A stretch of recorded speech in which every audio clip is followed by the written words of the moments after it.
રિક્ષા vintage કારની રેલીએ આકર્ષણ જમાવ્યું। અમદાવાદમાં તિરંગા સાથે 450થી વધુ રિક્ષાની 35 વિન્ટેજ કાર અને 18 બાઇકની રેલી યોજાઈ।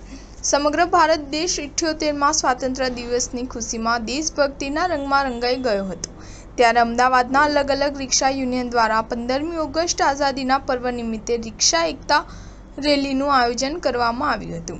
છેલ્લા 4 વર્ષથી આ પ્રકારે તિરંગા સાથે રિક્ષાની રેલીનું આયોજન કરવામાં આવે છે। ત્યારે આ વર્ષે પણ ખૂબ ઉત્સાહ અને આનંદ સાથે આઝાદીનો પર્વ મનાવવામાં આવ્યો હતો, જેમાં અમદાવાદ આરટીઓના ગ્રાઉન્ડમાં કાર્યક્રમનું આયોજન કરવામાં આવ્યું હતું। ત્યારબાદ રોડ સેફટી અંતર્ગત માર્ગદર્શન આપીને દુનિયાની પ્રદૂષણ મુક્ત કરવા માટે પણ પોતાનાથી બનતા બધા ઉપાયો રિક્ષા ચાલક સહિત તમામ લોકોને જણાવવામાં આવ્યું હતું।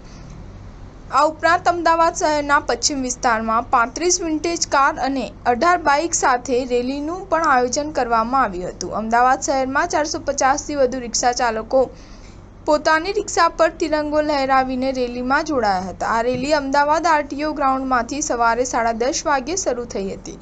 ત્યારબાદ સુભાષ બ્રિજ સર્કલ, ગાંધી આશ્રમ, વાડજ સર્કલ, ઉસ્માનપુરા 4 રસ્તા, ઇન્કમટેક્સ બ્રિજ નીચેથી જમણી બાજુ, સ્ટેડિયમ 5 રસ્તા, CG road, Navrangpura fire station, Usmanpura 4 રસ્તા, વાડજ સર્કલ, ગાંધી આશ્રમ અને અમદાવાદ આરટીઓ ગ્રાઉન્ડમાં પરત પહોંચી હતી। તમામ રિક્ષાઓ એક સાથે એક લાઇનમાં નીકળતા રસ્તા ઉપર દેશભક્તિનો માહોલ છવાઈ ગયો હતો। આ સાથે જ કેટલીક રિક્ષામાં લાઉડસ્પીકરમાં દેશભક્તિના ગીતો પણ વગાડવામાં આવ્યા હતા।